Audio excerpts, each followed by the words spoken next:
Donc, c'est ça, moi, c'est Valérie, puis Mélissande à côté de moi. On va vous parler un petit peu aujourd'hui. Donc, le titre de la conférence, c'est « Améliorer votre présence numérique pour plus de résultats. Comment planifier et exécuter des contenus qui sont efficaces. » Donc, on va vraiment parler aujourd'hui des bonnes pratiques, comment faire pour optimiser notre présence numérique. Puis, à partir de là, on va pouvoir atteindre nos objectifs, puis créer du contenu qui est performant puis qui est engageant. Donc, pour briser la glace, je vais vous demander en commençant, pourquoi, selon vous, la présence en ligne est nécessaire pour les organismes aujourd'hui? OK, oui, ça fonctionne. Pour une meilleure visibilité? Pour le recrutement? Pour passer les messages? Pour l'expérience des membres. C'est toutes des bonnes réponses. En fait, tu sais, on est dans une société qui est numérique. De plus en plus, le numérique, c'est là où est-ce que les personnes vont aller pour s'informer, pour échanger. Puis c'est aussi là qu'ils vont... Donc, il y a beaucoup d'accès à l'information et il y a de la concurrence. Donc, c'est une place où est-ce qu'on va pouvoir se différencier, se démarquer. C'est là que ça va être important de le faire. Donc là, vous en avez parlé. Des avantages d'une présence numérique qui est efficace, c'est une meilleure notoriété, une visibilité qui est accrue, un engagement du public. Ça peut aussi aider le membership ou la fidélisation. Donc, tout ça, c'est des avantages d'une bonne présence numérique. OK. Donc, pour planifier une présence numérique qui est efficace, ça commence par la détermination de vos objectifs organisationnels. Vos objectifs peuvent être, par exemple, aller chercher de la notoriété, augmenter votre membership, informer vos membres ou encore fidéliser votre clientèle. Et une fois que ça c'est fait, il faut également identifier vos publics cibles. Dans le milieu sportif fédéré, souvent les publics cibles se ressemblent. Donc, il y a habituellement les athlètes actuels et potentiels, leurs parents, leurs entourages, et il y a également tout ce qui est entraîneur et officiel, encore une fois, actuels et potentiels. Donc, il faut aussi également penser à où est-ce qu'on peut communiquer avec ces personnes-là, sur quelle plateforme on peut les rejoindre. Parce que si vous faites un message qui s'adresse à vos athlètes et que vous le publiez, par exemple, sur Facebook, puis que ce sont des jeunes athlètes, ils vont peut-être pas être sur cette plateforme-là, mais ils vont probablement être sur Instagram et sur TikTok, par exemple. Attends, non, pas tout de suite. Donc, une fois que les bases sont établies, là, on peut passer à l'étape d'élaborer une stratégie un petit peu plus détaillée, donc un plan et un calendrier éditorial. Pour créer votre plan et votre calendrier, vous allez devoir déterminer est-ce que vous avez des campagnes de médias sociaux à prévoir. Donc, par exemple, si vous savez que vous avez une période d'inscription qui s'en vient de telle date à telle date, bien, vous pouvez planifier une campagne de médias sociaux qui va être une série de publications sur les médias sociaux qui va durer tout le long de cette période d'inscription-là, par exemple. Ou sinon, si vous avez un événement important qui va avoir lieu, par exemple, dans 3 mois, bien, pendant les 3 prochains mois, vous pouvez prévoir une série de publications sur les médias sociaux qui va créer de l'engouement vers cet événement-là. Vous allez devoir créer un outil de travail, je pense, pour vous faciliter la vie au quotidien. C'est ce qu'on appelle le calendrier éditorial. Dans ce calendrier-là, mettez le plus d'informations possible sur vos dates importantes, vos événements à venir. Ça va vraiment vous faciliter la vie au quotidien pour prévoir vos publications. Puis d'ailleurs, tu peux... Voici un exemple du style de calendrier éditorial que nous, on utilise. Donc, c'est fait tout simplement avec Excel. Donc, il y a une colonne échéancier. Vous mettez la date de vos publications. Ensuite de ça, vous identifiez le sujet de la publication. Vous pouvez écrire également quel va être le format de la publication. Donc, est-ce que ça va être un reel, une vidéo, un carrousel, des photos, peu importe. Vous identifiez sur quelle plateforme ça va aller. Il y a une petite colonne également pour mettre l'aspect visuel, pour mettre des notes et des commentaires. Et il y a la colonne de statut qui est très pratique pour savoir où est-ce que vous en êtes rendu. Donc, ici, on utilise une petite légende. Donc, tout ce qui est en gris, c'est ce qui est prévu. Ce qui est en vert, c'est ce qui a été fait. En rouge, pas été fait. Et en bleu, à confirmer. Il y a également, à la fin, j'ai rajouté d'autres colonnes pour rédiger vos textes de publication ou ce qu'on appelle également une caption. Donc, vous pouvez tout simplement, quand vous préparez, par exemple, des publications à l'avance, bien, vous pouvez écrire votre texte de publication et l'inclure également dans ce calendrier-là. Donc, ça devient vraiment votre outil de travail au quotidien que vous pouvez mettre à jour en tout temps. Puis également, comme c'est fait dans Excel, bien, si jamais vous travaillez en équipe, par exemple, sur les médias sociaux, vous pouvez mettre ce document-là sur Google Drive et le partager avec les membres de l'équipe qui s'occupent des médias sociaux. Comme ça, tout le monde a accès et tout le monde peut modifier en tout temps. Juste revenir à la slide précédente, s'il te plaît. C'est également important de choisir un rythme qui vous convient dans votre planification. C'est bien beau de se lancer dans les médias sociaux, mais il faut que ce soit un rythme que vous pouvez soutenir. Donc, c'est plus avantageux de publier moins régulièrement, mais de publier du contenu de qualité et de continuer à publier, par exemple, si vous choisissez une fois par semaine, bien, de garder votre rythme de une fois par semaine avec du contenu de qualité. Si vous vous lancez puis que vous décidez de publier à tous les jours, bien, c'est bien beau pendant un certain temps, mais ça se peut qu'à un moment donné, vous allez devenir un peu essoufflé, puis vous allez lâcher le rythme et vous allez arrêter de publier sur les médias sociaux. Donc, il vaut mieux éviter de y aller à fond puis de lâcher. Vaut mieux aller petit peu par petit peu et d'être constant.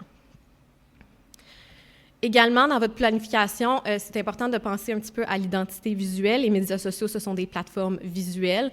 Donc, prenez le temps de penser à ce à quoi vous voulez que vos visuels ressemblent, mais on va revenir plus en détail sur l'aspect de l'identité visuelle par la suite.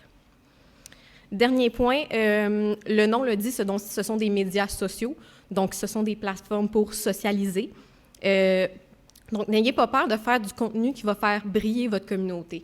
Si, par exemple, vous avez un entraîneur qui est très connu puis qui est très aimé dans votre milieu, bien, faites-lui faire une petite vidéo puis publiez ça. Si vous avez également un groupe de jeunes athlètes puis qu'eux autres, ils sont bien willing de faire des TikTok, bien, faites-leur faire des TikTok puis publiez ça. Ça va leur faire une certaine reconnaissance puis ça va bien fonctionner sur vos plateformes, c'est certain.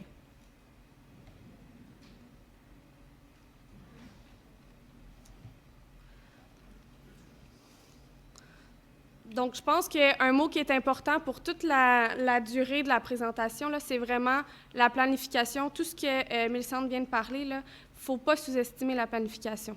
Okay? C'est vraiment, si on se lance là-dedans, puis on n'a pas bien planifié, après 2-3 semaines, on ne saura plus quoi publier. C'est là que ça va mal fonctionner. Donc, là, on va parler un petit peu de l'infolettre. Okay? À quoi ça sert? Comment je peux envoyer un courriel, une infolette, un courriel de masse qui va être efficace, qui va bien fonctionner. Je vais vous donner quelques petits conseils pratiques par rapport à l'infolettre. Donc, Mélissandre parlait juste avant de l'identité visuelle, puis on va y revenir plus tard. Là. Je sais que ça fait 2 fois qu'on vous dit ça, mais assurez-vous que votre design d'infolette est cohérent avec le reste de votre image de marque, votre logo, vos couleurs habituelles. C'est pas le temps de devenir funky, puis si votre club il est bleu, bien, de mettre ça en jaune, orange, puis de changer à chaque mois. On veut que le design il soit cohérent, puis que quand je reçois le courriel, on en reçoit beaucoup de courriels, ou en tout cas moi, j'en reçois beaucoup, je veux pas le supprimer tout de suite. Je veux déjà savoir, c'est tel club, c'est telle fédération, peu importe, ça m'intéresse, je veux le lire, je veux que visuellement, ça soit attrayant. Ensuite, il faut bien penser à l'accessibilité mobile et web. On le sait, là, on a souvent nos téléphones dans nos mains, donc presque tout le monde maintenant reçoit leur courriel sur leur cellulaire. Donc, c'est autant possible que quelqu'un reçoive votre infolette sur son cellulaire que sur son ordinateur. Donc, assurez-vous par les formats, par les logiciels que vous utilisez, que votre infolette fonctionne bien et apparaît bien sur une version web comme mobile. Également, un peu plus pratico-pratique, là, dans une infolette, aller à l'essentiel. Une infolette de 4 pages ou un courriel long de même, c'est plus lu maintenant. Okay? Donc, commencez par le plus important, gardez ça bref, puis après ça, hiérarchisez votre information un petit peu comme ça, sachant que probablement le dernier contenu, c'est celui-là qui va être le moins lu. Donc, divisez en blocs, redirigez avec des liens vers votre site web pour que les textes soient courts, puis que, si ce texte-là m'intéresse, je vais cliquer, je vais aller lire le reste sur le site web. Un conseil que je pense que ça, c'est comme le point clé par rapport à l'infolette, ne faites pas juste réutiliser du contenu qui a déjà été publié, que vos membres, que vos lecteurs ont déjà lu quelque part ailleurs, puis que là, vous mettez tout ça dans une infolettre à la même place parce qu'on veut envoyer une infolette par mois. Okay? Assurez-vous, puis c'est ça qui fait la clé d'une infolette qui fonctionne versus une infolette qui ne fonctionne pas, c'est d'avoir au moins un contenu qui est exclusif. Donc, un contenu qui n'a jamais été lu, qui n'a jamais été publié sur Facebook, qui n'a jamais été publié sur le site web, quelque chose qui n'a jamais été publié ailleurs, qui se retrouve dans votre infolette. Puis ça peut être la même chose à tous les mois. Exemple, personnalité du mois, membre du mois, une reconnaissance au sein de votre club pour quelqu'un qui s'est démarqué là, dans le dernier mois. Donc, un contenu qui est exclusif, ça va aider à ce que ça soit lu, ça ne soit pas simplement supprimé rapidement. La fréquence d'envoi aussi. Millicent parlait de garder une constance sur les médias sociaux. C'est la même chose dans les infolettres. Si on commence à envoyer des infolettres 3 fois par jour, on va avoir un taux de désabonnement très rapide. Les gens vont supprimer puis ils vont finir même par se désabonner parce que c'est trop. Mais si j'en envoie une fois par 6 mois, bien, les gens vont m'oublier puis ça ne fonctionne pas non plus. Donc, souvent, ce qu'on dit, notre conseil, c'est 1 fois par mois. Puis essayer de garder le même temps dans le mois. Donc, si vous avez l'habitude de l'envoyer au début du mois, bien, essayez toujours de rester dans ces mêmes dates-là. Puis, on évite les lundis matins, on évite les vendredis après-midi, parce que les vendredis matins, ça se retrouve dans pile de courriels qui se font supprimer rapidement parce que on veut en arriver à travailler puis à faire l'essentiel. Vendredi après-midi, les gens décrochent. Donc, on essaie que ça soit quelque part dans le milieu de la semaine pour que ce soit le plus pratique possible. Et dernier point, puis là, il y a eu beaucoup de nouvelles lois, nouvelles réglementations pour tout ce qui est confidentialité, accès aux données, donc toutes les lois anti-pourriel. Donc, je vous invite à vous informer puis à vous assurer que le logiciel que vous utilisez, la façon dont les gens s'abonnent ou quoi que ce soit, c'est en respect avec ces réglementations-là. Comme ça, ça va éviter de se rendre dans les courriels indésirables et tout ça.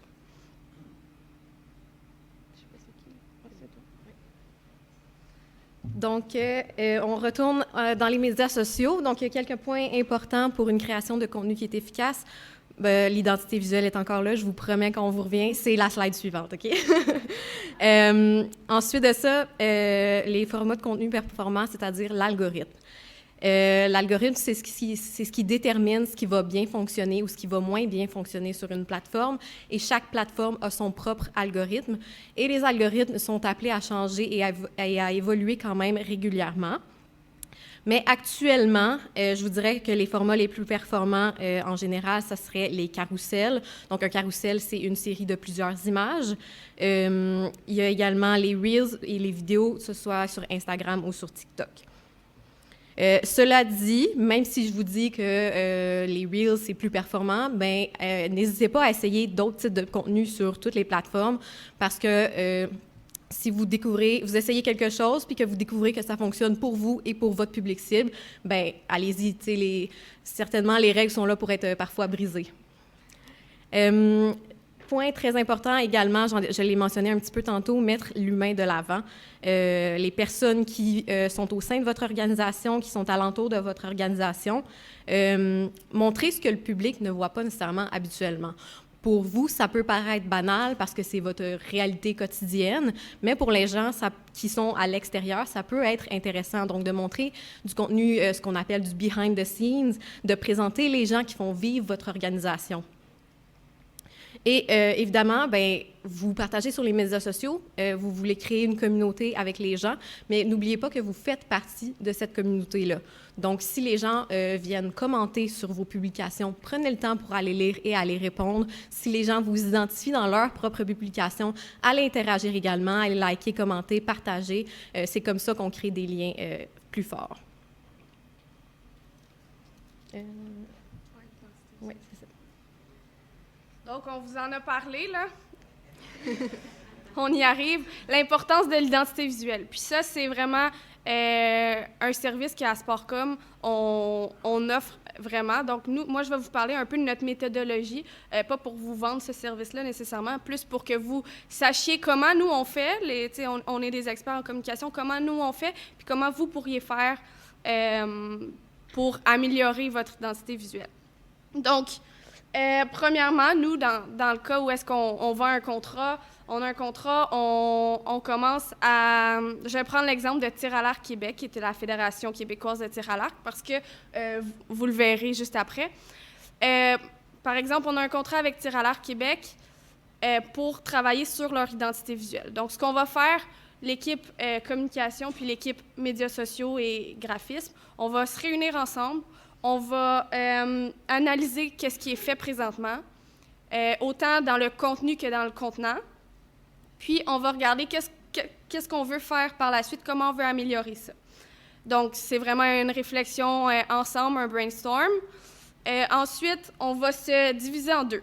C'est-à-dire que l'équipe des chargés de communication vont travailler ensemble sur les stratégies médias sociaux. Donc, tout ce que Mélissande vous parlait juste avant, là, le calendrier de contenu, toutes les stratégies qu'on veut élaborer, qu'on veut mettre en place sur les médias sociaux. On va garder qu'est-ce qui est indispensable. Okay? Puis, dans le calendrier, Mélissande elle a parlé d'événements, de dates importantes, mais tout ce qui est jours fériés, tout ce qui est, on était là à la fin de la présentation de la dame juste avant nous, puis elle parlait de la semaine de l'action bénévole. Bien, ça, c'est des dates importantes que vous pourrez mettre dans votre calendrier, le temps des fêtes, puis là, j'ai pas d'autres dates en tête, mais la fête des mères, la fête des pères, ça fonctionne toujours. Fait que ça, c'est important. Après ça, nous, on crée d'autres stratégies. On veut mettre l'humain de l'avant. OK, on est avec Tir à l'arc Québec, on va aller parler avec des juges, avec des entraîneurs, des jeunes athlètes, l'équipe du Québec, bref. Donc, on met ça en place, puis après ça, de l'autre côté, il y a Mélissande et notre graphiste qui travaillent sur l'identité visuelle. Donc, ils commencent par faire un mood board, un peu leurs inspirations. Là, on dirait qu'on est dans Pinterest à ce moment-là. Vraiment les inspirations de comment les filles voient comment ça pourrait avoir l'air. Puis après ça, ils commencent réellement à travailler sur une ligne graphique. Puis on arrive après ça, ultimement, avec une présentation au client. Puis on a autant le contenu stratégique que le contenant, dans le fond. Puis c'est des gabarits qu'on fait. Donc après ça, sont 100% personnalisables. Donc on arrive avec une banque de, par exemple, 25 gabarits pour Tir à l'arc Québec selon les besoins. Puis après ça, eux, ils peuvent partir avec ça de leur côté puis travailler là-dessus. Donc, c'est un peu ça. Le but ultime, évidemment, c'est que les publications soient impactantes, qu'il y ait un effet « wow », que quand on les voit, on reconnaisse que c'est Tir à l'arc Québec, on reconnaisse que c'est cohérent d'une publication à l'autre. Tu veux le faire? Oui. Donc, voici un petit aperçu de ce que les publications de Tir à l'arc Québec avaient l'air avant qu'on fasse le travail d'identité visuelle. Donc, est-ce qu'il y a des choses que vous diriez que vous remarquez dans l'aspect visuel? Trop d'informations, effectivement, c'est quand même assez difficile à lire, beaucoup de texte. Il y a aussi beaucoup d'espace blanc, donc c'est peut-être un petit peu moins attrayant visuellement, ça attire moins l'attention. Oui, Pardon? Oui, exactement. Les textes avec des couleurs différentes, c'est un petit peu éparpillé. Il y a également, il y a beaucoup des blocs rectangulaires et carrés, donc c'est peut-être moins intéressant. Puis regardez le logo de Tir à l'arc Québec, là. Il n'y a absolument pas de carré dans leur logo, c'est des arcs. c'est très arrondi. Puis là, après ça, tout le reste du visuel est très ligne droite, carré, rectangle. Et voici un aperçu de ce qu'on a fait comme travail et du résultat que ça a donné.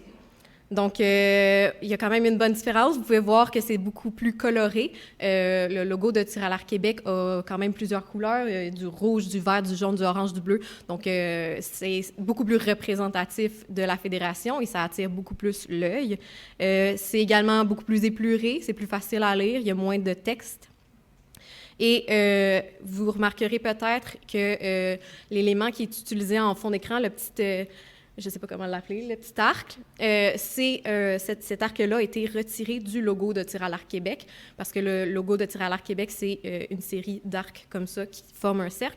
Donc, c'est vraiment carrément pris du logo de Tir à l'arc Québec, donc c'est 100% à leur image. Également,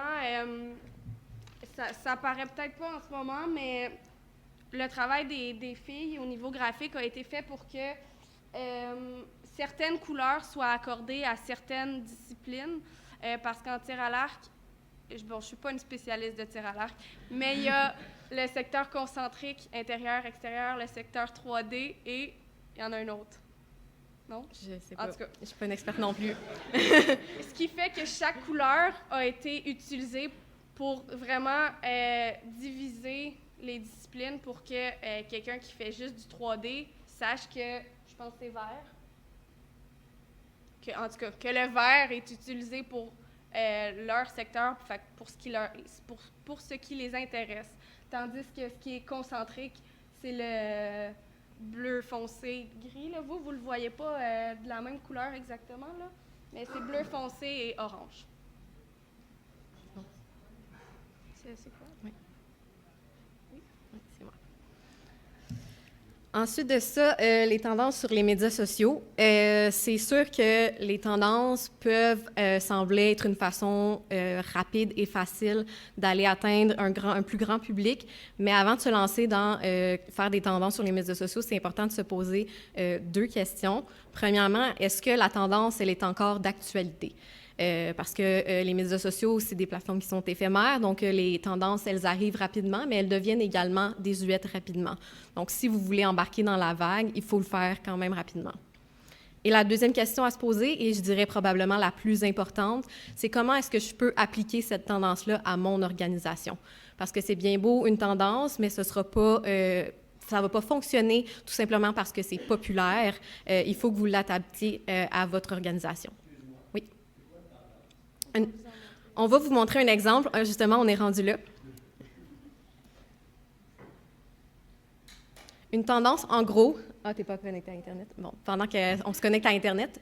Une tendance, en gros, c'est une publication sur les médias sociaux qu'il y a beaucoup de monde qui font parce que c'est devenu viral ou c'est devenu populaire ou c'est parce que c'est drôle, parce que c'est divertissant, parce que c'est intéressant. Donc, on va vous montrer l'exemple, puis je pense que vous allez quand même comprendre ce que ça veut dire.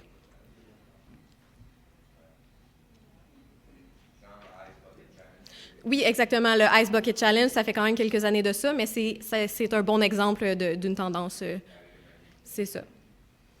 Oui, effectivement, Facebook, c'est devenu pour probablement un public un peu plus vieux, mais c'est pas... il y a quand même... Tu sais, mettons, moi, j'ai quand même 26 ans, puis je suis quand même sur Facebook. Donc, Facebook a un public quand même très large en termes d'âge, puis... Tu sais, TikTok, on aurait tendance à dire que c'est juste pour les plus jeunes, mais il y a quand même un gros public de 18-35 ans qui est également sur TikTok. Donc, oui, exactement. Donc, Mon père qui a, je crois, 58 ans, passe ses soirées sur TikTok. Alors, c'est pas une question d'âge. Puis, TikTok, au départ, ça a été bien connu pour... Est-ce que vous m'entendez bien? Oui. OK, parfait. Je suis habituée de coacher au soccer, fait que normalement, ça se passe bien. TikTok a été bien connu au départ pour un petit peu des niaiseries, puis des danses. Fait que pour les jeunes, puis tu sais, maintenant, ben même le DPCP, qui est la direction... Pourquoi j'ai donné cet exemple-là? Ouais. Tu ne te rappelles jamais du nom. Criminel et pénal. est là-dessus, puis ils font des capsules informatives. Puis je pense que ça, c'est comme un exemple qui est d'une organisation qui est hyper sérieuse et crédible et autoritaire.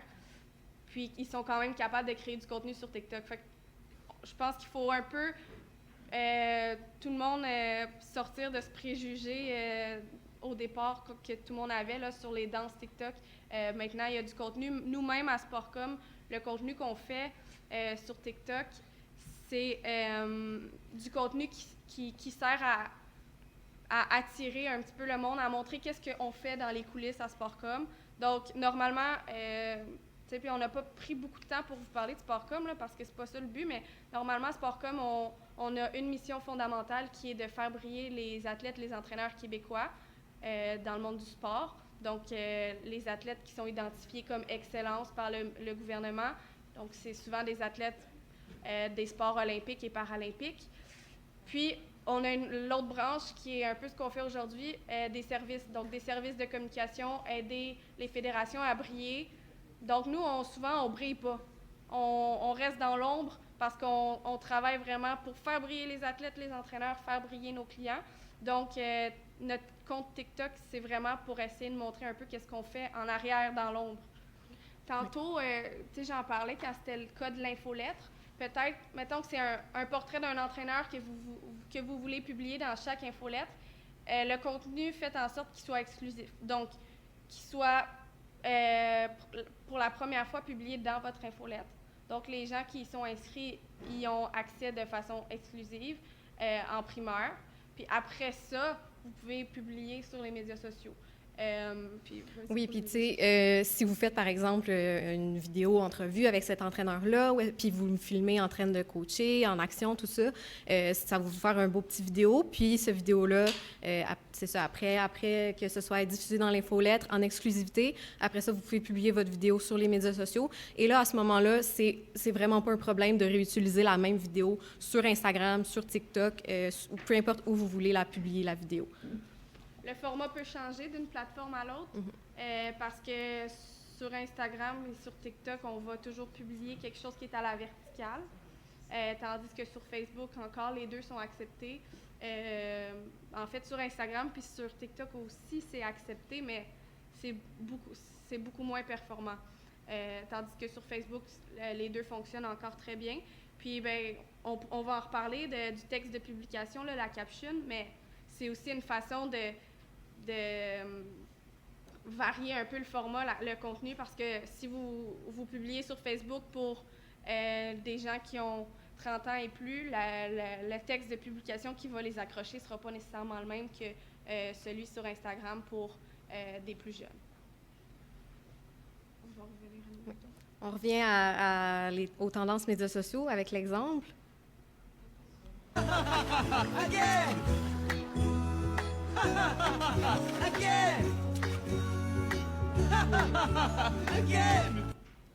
Donc, je vous explique cette tendance-là. Cette tendance-là est partie avec le son qu'on entend, le petit « ha ha ha again ». C'est parce que ça répète souvent. Il y a beaucoup de gens qui ont utilisé ce son-là pour faire des petites vidéos drôles comme celle-là. Celle-là, c'est Gymnastique Québec qui a fait cette vidéo-là. Et c'est marqué POV. POV, c'est Point of View en anglais, donc point de vue. Puis, ça parle de la chanson des Jeux du Québec. Comme on le sait, aux Jeux du Québec, la chanson des Jeux du Québec, on l'entend très, très, très souvent. Donc, la raison pour laquelle la tendance que Gym Québec a faite fonctionne, c'est parce que les gens s'y associent, parce qu'eux aussi, ils entendent tout le temps la chanson des Jeux du Québec pendant les Jeux du Québec, et donc, ils trouvent ça drôle, et donc, c'est pour ça que ça fonctionne. Donc, quand je vous dis d'adapter une tendance à votre organisation, c'est comme ça que c'est un bon exemple de comment faire. OK, donc là, on va parler... Pardon? OK. Donc là, on va parler du texte de publication. OK? Mélissandre va vous en parler un petit peu plus. Après ça, ça va être à votre tour. Mais avant de parler spécifiquement puis là, parce que Mélissandre va vous dire c'est un art, une caption, c'est un art.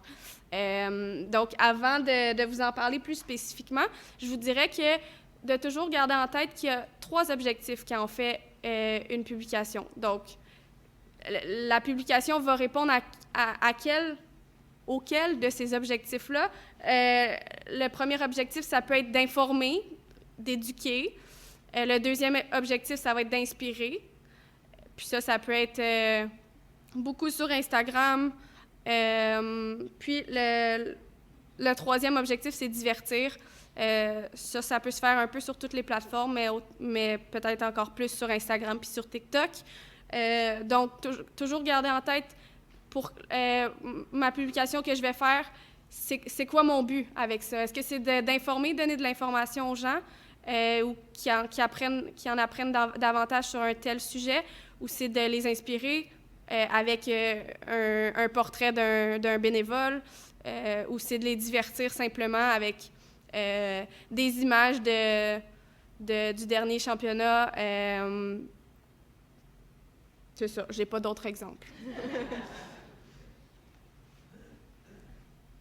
La tendance qu'on vous a montrée juste avant entre dans la catégorie de divertissement, d'ailleurs.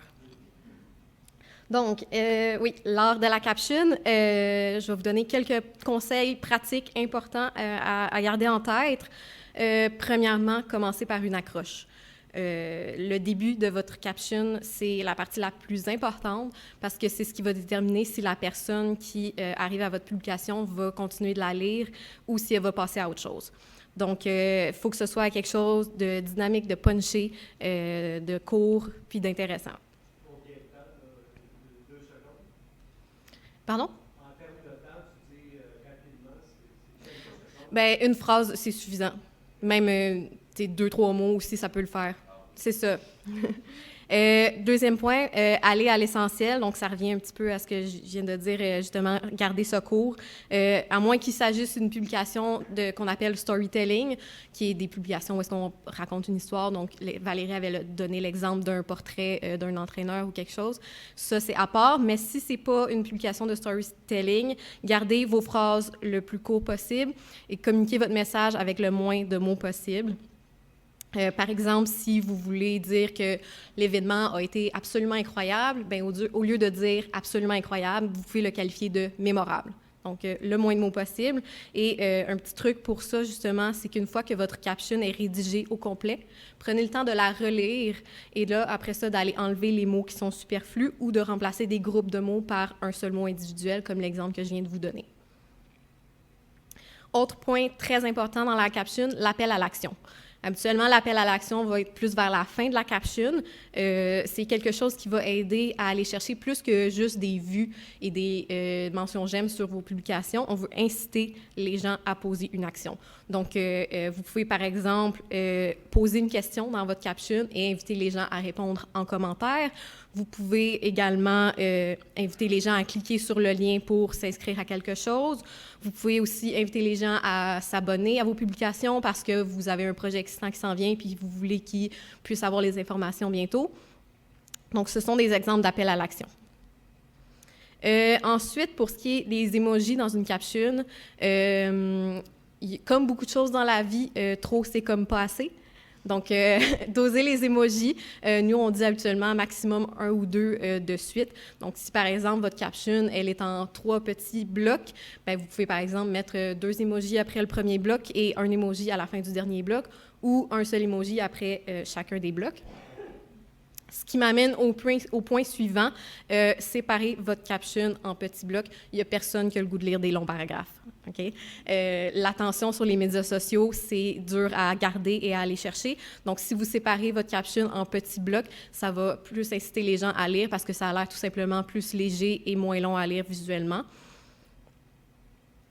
Ensuite de ça, les liens dans les captions. C'est sûr que si vous faites une publication puis que vous voulez, par exemple, que les gens s'inscrivent à quelque chose, vous allez devoir mettre le lien pour que les gens puissent s'inscrire. Sur Facebook, sur LinkedIn, il n'y a pas de problème. Vous pouvez mettre le lien dans votre caption directement. Par contre, ce n'est pas le cas pour Instagram et TikTok. Les liens dans les captions Instagram et TikTok ne sont pas cliquables. Donc, ça ne sert à rien de le mettre dans votre caption parce que les gens ne pourront pas cliquer dessus. Il y a une façon de contourner cette limitation-là, c'est de mettre le lien que vous souhaitez directement sur votre profil dans ce qu'on appelle la bio la biographie de votre profil. Puis, dans votre caption, de rediriger les gens à cet endroit-là. Si, à la fin de votre caption, vous dites pour les inscriptions, le lien est en bio, la mention « lien en bio » sur Instagram et sur TikTok, les gens vont automatiquement savoir de quoi vous parlez. Ils vont cliquer sur votre profil et ils vont aller chercher le lien dans votre bio. Puis d'ailleurs, parenthèse, présentement, sur Instagram, jusqu'à récemment, la limite était à 1 lien en bio. Maintenant, la limite est à 5, mais sur TikTok, la limite est encore de 1 seul lien en bio. Dernier point, les hashtags, habituellement, on les met à la fin de la caption. Les hashtags, un peu comme les emojis, il faut les doser. Habituellement, 5 hashtags par publication, ça fonctionne bien. Puis, tu sais, les hashtags, ça sert principalement à catégoriser le contenu. Donc, pas besoin d'en mettre une tonne. Petite parenthèse également, je vous ai parlé de mettre le lien en bio. Bien, assurez-vous que quand les gens vont cliquer sur votre profil et qu'ils vont aller chercher le lien dans la bio, assurez-vous que votre profil est complet. Donc, ayez une photo de profil, une photo de couverture, une description qui dit qui vous êtes dans votre bio, les liens vers votre site web, vers vos autres médias sociaux, etc. Donc, avoir un profil complet, ça paraît mieux. Ouais. Donc,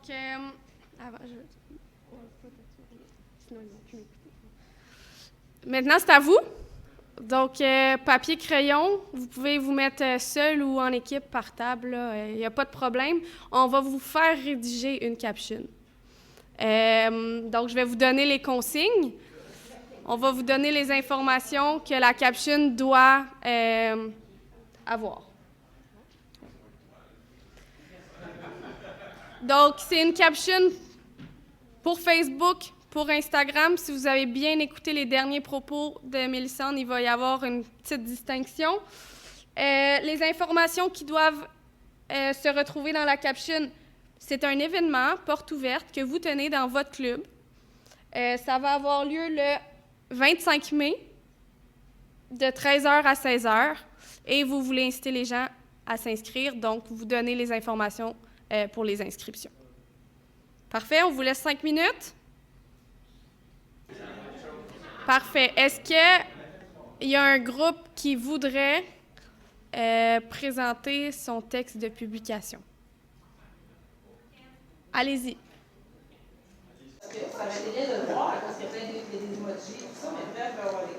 Alors, le titre, en gros, caractérise ça avec découvrir le curling, 2 points, pas vous êtes au centre de curling Felco de Verdun.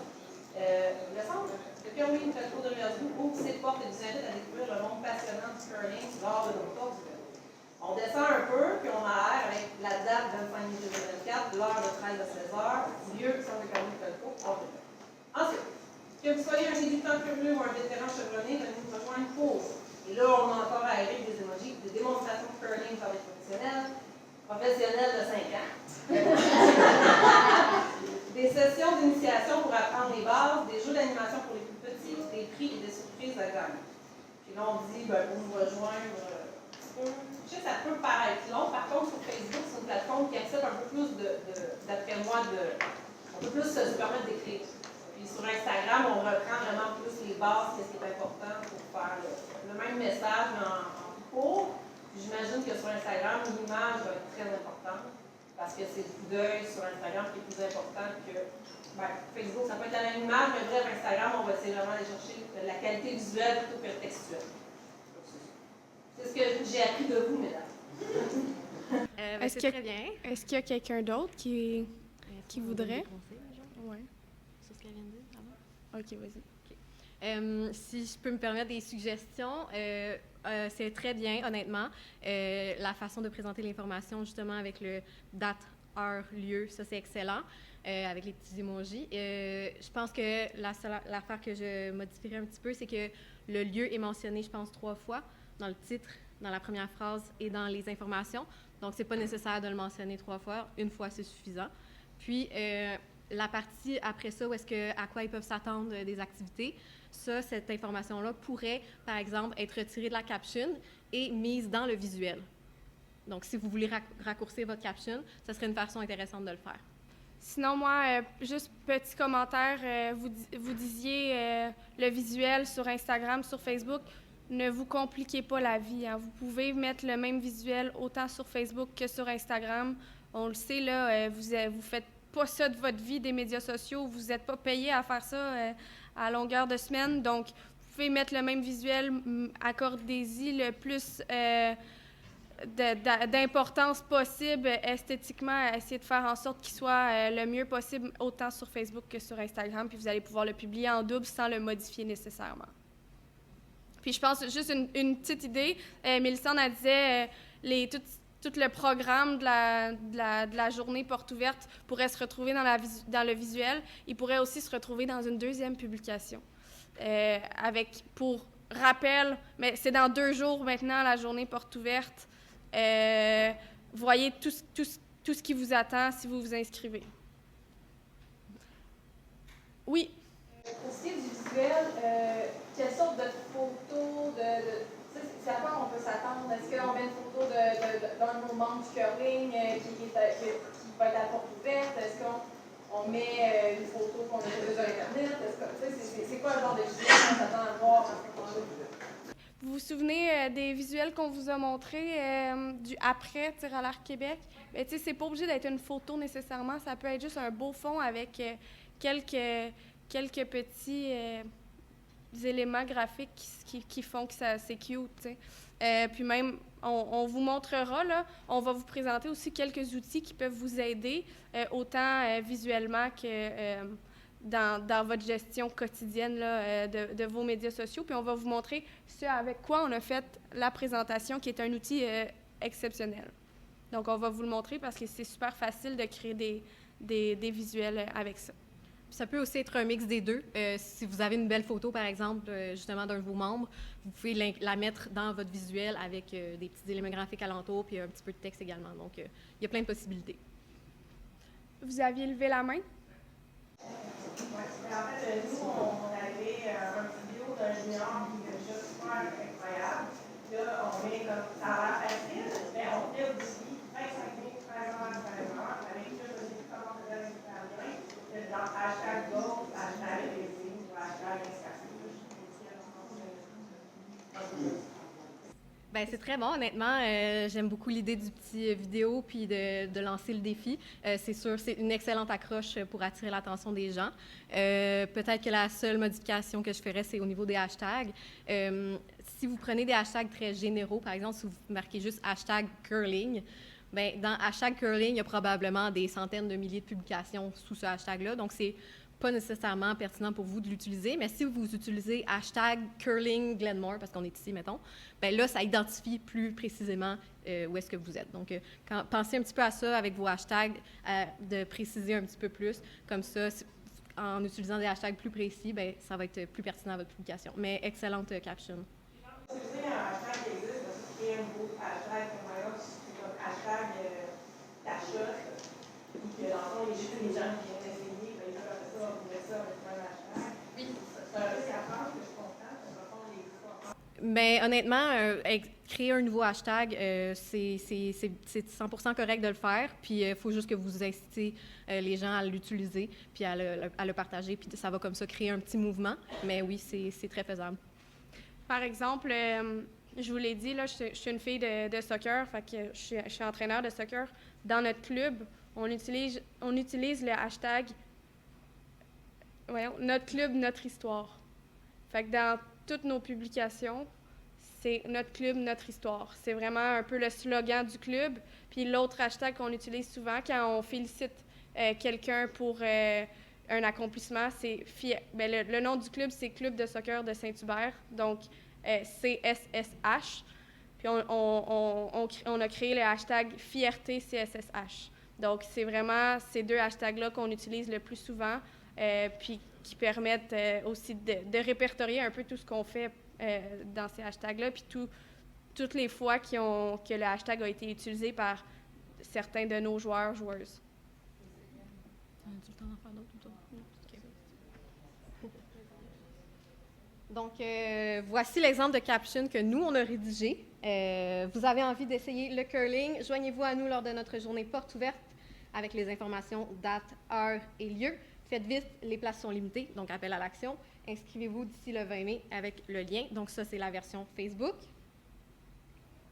La version Instagram ressemble pas mal. On a juste enlevé le « vous avez » au début. Donc, pour faire un rappel de ce qu'on avait discuté un peu plus tôt, vous pouvez enlever certains mots qui ne sont pas nécessairement 100% utiles. Donc, on commence directement. Envie d'essayer le curling? Joignez-vous à nous lors de notre journée porte ouverte. Les mêmes informations. Faites vite, les places sont limitées. Inscrivez-vous d'ici le 20 mai au lien en bio. Voilà. Mais donc, ça prend quand même des phrases complètes. Moi, je m'attendais à ce que ce soit plus des mots. Non, ça prend quand même des phrases complètes, mais gardez-les courtes le plus possible, oui. Puis, par exemple, pour un événement comme ça, de mettre juste le petit emoji de calendrier avec la date, le petit emoji d'horloge avec l'heure, puis le petit emoji de localisation avec le lieu, ça dit tout, exactement. Oui, c'est facile à lire, l'information est compréhensible et est assimilée rapidement. Juste pour les clubs qui sont dans des membres français et anglais, en fond, il y en a qui sont plus. Que ce soit bien.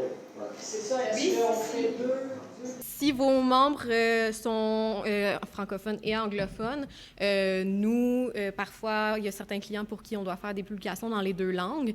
Ce qu'on fait, c'est qu'on écrit la caption dans une première langue au début, et après ça, on fait un espace, on met 3 petites étoiles, un autre espace, et là, on écrit la version anglaise de la caption. Oui, dans la même publication. Vos visuels, vous pouvez les faire bilingues également si vous pensez que c'est nécessaire pour vos publics. Donc, on va vous présenter rapidement quelques outils qu'on utilise au quotidien pour faciliter la vie avec les médias sociaux.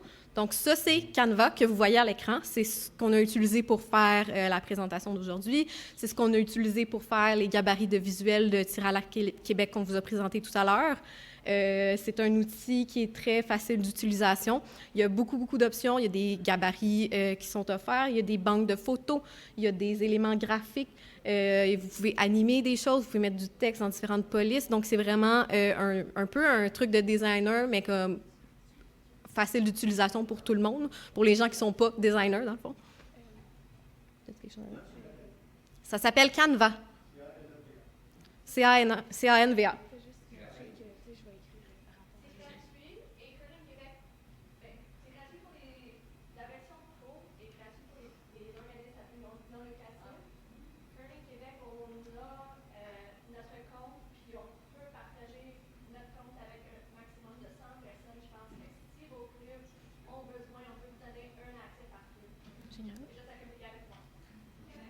Fait que juste regarder rapidement, là, j'écris rapport annuel parce que c'est ça que je veux, par exemple.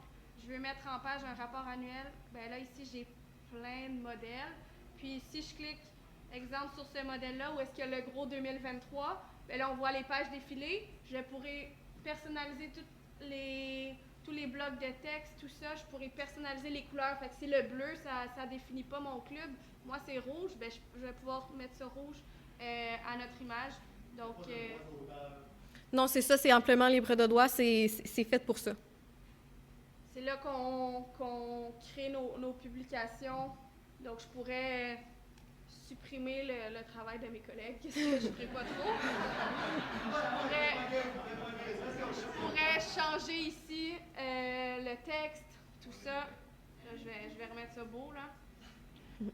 Mais voilà. Ensuite de ça, on a CapCut. CapCut, c'est un logiciel de montage vidéo. C'est gratuit et c'est facile d'utilisation. Il y a des logiciels de vidéo qui sont vraiment plus poussés. Celui-là est quand même assez simple. Je vous ai fait une capture d'écran de ce que ça a l'air sur l'ordinateur quand vous faites un montage vidéo. Il y a des banques de sons qui sont là-dedans. Il y a plein de transitions vidéo qui sont disponibles également. Il y a des modèles, il y a des gabarits, effectivement, de vidéos déjà faites que vous pouvez utiliser en important vos propres vidéos. Vous pouvez mettre toutes sortes de textes et animer du texte. Donc, voilà. Oui, c'est ça. Vous pouvez aller sur le site web, par exemple, de canva.com, puis vous allez faire vos trucs. CapCut, vous pouvez le télécharger sur votre ordinateur et aussi sur votre téléphone. Donc, les deux sont disponibles. Ensuite de ça, on a Linktree et Later. Linktree, c'est une option facile et gratuite pour répertorier tous vos liens. Donc, tantôt, quand on parlait de Instagram et de TikTok, qu'on ne peut pas mettre de lien cliquable dans la caption, bien, si vous voulez utiliser Linktree et mettre ce lien-là dans votre caption, bien, quand les gens vont cliquer, vous allez pouvoir répertorier plusieurs liens dans Linktree. C'est gratuit et le nombre de liens que vous pouvez mettre là-dedans est limité. Donc, si vous faites plusieurs publications, bien, vous allez pouvoir mettre tous vos liens là-dedans, puis ça va pouvoir être votre lien en bio. Ça va être facile de retrouver l'information. Puis, vous pouvez personnaliser, par exemple, pour chaque lien, la petite image et le petit texte à côté. Donc, les gens vont pouvoir retrouver facilement le bon lien dont ils ont besoin. Pour Later, c'est un peu le même principe de lien en bio, sauf que la différence, c'est qu'on connecte avec leur compte Instagram. Donc, quand on clique, ça ressemble à ça. Ici, on voit la grille avec les différentes publications de médias sociaux. Donc, les gens peuvent cliquer sur la publication qui les concerne. Par contre, point important à garder en tête, Later n'a pas de version gratuite parce que ça offre également beaucoup d'autres possibilités que juste le lien en bio. Donc, juste garder ça en tête. Et finalement, il y a Bitly. Ça sert à raccourcir des URL. Parce que, par exemple, vous faites une publication sur Facebook, vous voulez inclure votre lien, bien, un URL qui est très long dans votre texte de publication, c'est pas très beau. Donc, on veut pouvoir le raccourcir. C'est à ça que sert Bitly. Ça, c'est un Bitly, exactement, qu'on a mis ici. Donc, c'est un petit peu moins encombrant visuellement dans votre texte de publication. Donc, voilà. Puis, si je ne me trompe pas, la version gratuite offre 10 liens et 2 codes QR par mois. Mais sinon, le plan payant de base, je pense que c'est 8 $ par mois pour comme 100 liens. Fait que si jamais vous voulez un petit peu plus, c'est quand même abordable. Mais sinon, la version gratuite offre quand même quelques liens par mois. Ça fait le tour pour ce qu'on avait à vous présenter aujourd'hui. Moi, juste dans un petit récapitulatif, là, j'aimerais ça vous dire, on vous a bombardé, je pense, d'informations. On vous a dit beaucoup de choses. Puis là, faut-il que je fasse des comptes pour le club sur Facebook, sur Instagram, sur LinkedIn, sur X, qui était Twitter. Puis qu'est-ce que j'oublie? TikTok. Non, pas nécessairement. T'sais. Je pense que si vous voulez rejoindre le plus grand éventail de personnes de toutes les tranches d'âge, je pense que les deux plateformes médias sociaux de base, je pense que ça reste Facebook et Instagram. Facebook, pour les, je dirais, 25 ans et plus, c'est vraiment la plateforme qui va rejoindre le plus grand nombre de personnes, sur laquelle il y a beaucoup de monde qui sont inscrits, tandis qu'Instagram va vous permettre de rejoindre les plus jeunes, surtout. C'est sûr que mon père de 58 ans est aussi sur Instagram. Mais c'est sûr que les jeunes, c'est vraiment Instagram puis TikTok, c'est les plus grandes plateformes pour eux. C'est juste que TikTok, les mêmes tendances, le même genre de contenu, au lieu de créer un compte puis de le faire sur TikTok, vous pourrez le faire tout à fait sur Instagram aussi. Donc, je pense que Facebook, Instagram, vous pouvez vous en tenir à ça là, pour l'instant. Après ça, essayez d'appliquer les conseils qu'on vient de vous transmettre en toute humilité. Puis, voilà. Essayez de planifier. Je pense que c'est le mot-clé de tout ce qu'on vous a dit. Puis, on vous a aussi fait un petit aide-mémoire pour les médias sociaux. Fait en quelques points, ce qu'on vient de vous dire, les points clés de ce qu'on vient de vous dire. Fait qu'on va pouvoir vous le transmettre, puis on va pouvoir aussi également prendre les questions si vous en avez. Vous avez là notre code QR qui mène à notre site directement. Oui, c'est un art, on vous en a parlé de l'identité visuelle, hein, c'est un art. Ça représente un peu ce que Sportcom fait. Autant le côté journalistique de Sportcom que le côté service. Donc, ça mène à notre site web. Vous l'avez aussi au bas de ce qu'on vous a remis. Mais oui, on le fait pour des fédérations plus souvent qu'autrement, mais On peut le faire pour des fédérations provinciales, nationales, des clubs. Donc, après ça, j'ai eu la question, ça coûte combien? Là, c'est une trop grande question pour que je puisse y répondre de façon plus pointue parce que on s'adapte beaucoup selon les besoins. Donc, les tarifs vont vraiment varier selon les besoins. Une chose que je peux dire, par contre, c'est qu'on est la seule agence dans le monde fédéré qui travaille avec le monde fédéré, donc toutes les fédérations provinciales. Puis, il y a des tarifs préférentiels pour les fédérations, les clubs, tout ça. Donc, voilà. Oui, vous pouvez me contacter, ça me fera bien plaisir. C'est moi-même directement. Je peux vous donner mon courriel si vous le voulez. Oui.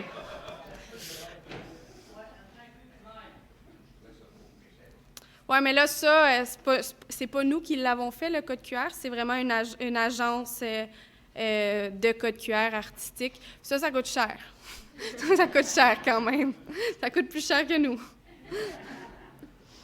Donc voilà, j'espère que vous avez passé, on a dépassé un tout petit peu là, de quelques minutes, mais j'espère que vous avez passé une belle dernière heure.